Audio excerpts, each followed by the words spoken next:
ځکه کمره یې نشته، کوچنیان زیات دي. ما سره دغه یو اگزامینیشن آل و، دا ما سره صفا کوي، دا ډېر سره لړلی و، نو ما سره صفا سوترا کوي، د لږ مې رنګ منګ سره روغن سره ورکړي، د کوچنیان دپاره د کښېنستو دپاره مې یو ځای جوړ کړي. دا زموږ اگزامینیشن آل ما دا وخت کچي کلاس تاسو وینئ مخامخ موږ سره تقریبا دا وخت په دغه کلاس کې خالي په کچي کلاس کې 140 کوچنیان ناست دي، او ما سره د کچي یو ټیچر دی چې هغه مکمل ورځ د حالت ورته ناست وي.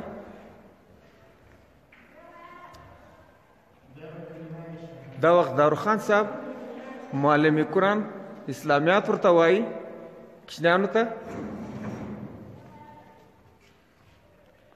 دغه زموږ کلاس دی. زوی ستا څه نوم دی؟ عبدالغني. ته په سویم کې یې؟ کچي کلاس کې؟ ستا کور چیر دی؟ غونډۍ کې. غونډۍ کلی چیر دی؟ ګمبد. هلته بټېزۍ پر کراس باندې؟ کم کراس د مخامخ ملیزۍ له لار ځي؟ ښه. ستا پلار څه کار کوي؟ د ریړۍ چلوي؟ ګورو ګولو اورېدونکو ته یې وینئ موږ سره داسې غریب کوچنیان شته چې هغه یا د پلار ریړۍ چلوي. زوی ستا څه نوم دی؟ ګل خان دی؟ نور خان. ته د کوم ځای؟ ته هم د دوی د کلي؟ شاباش. ستا نوم څه دی؟ حمدالله. حمدالله ستا کور چیر دی؟ تور شاه سره راځي؟ دا ګوره د تور شاه سره دا کوچني یعنې د کچي کلاس والا د تور شاه راځي. تقریبا دا وخت به تور شاه او نواباد 5 یا 4 کیلومتره سره لرې دی. ته په پښو راځې که پر سایکله راځې؟ په پښو نه راځې؟ ښه شاباش. ستا څه نوم دی؟ صدیق الله. ته د کوم ځای سره راځې؟ ته هم د تور شاه سره راځې؟ په پښو راځې روزانه؟ نو تور شاه کې هلته سکول نشته؟ ته ته نږدې سکول نشته؟ ته څه لرې دی هغه هم؟ ولې تور شاهي سکول دی، دا نور پرایمري سکولونه مابین کې دي، که هلته سبق نه ویل کېږي. ها ته سبق له راځئ؟ شاباش. ستا څه نوم دی؟ شفیق الله. ته د کومه ځای سره راځې؟ پلار دې بزګر دی؟ بزګري کوي؟ ښه. ستا څه نوم دی؟ محمد اشرف. ته د کومه ځای سره راځې؟ تور شاه سره راځې؟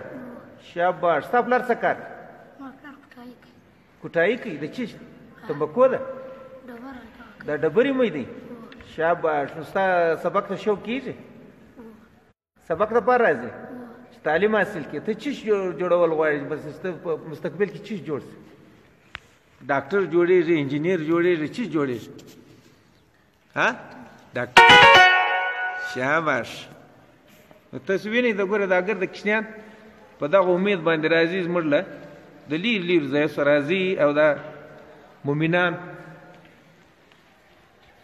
غریب ګرده زموږ سره دا هغه کوچنیان دي چې غریبان کوچنیان دي، او دوی سره دوی ته موږ کوشش دا کوو چې هر شی پرې ورکړو، وردۍ پرې ورکړو، خولۍ پرې ورکړو.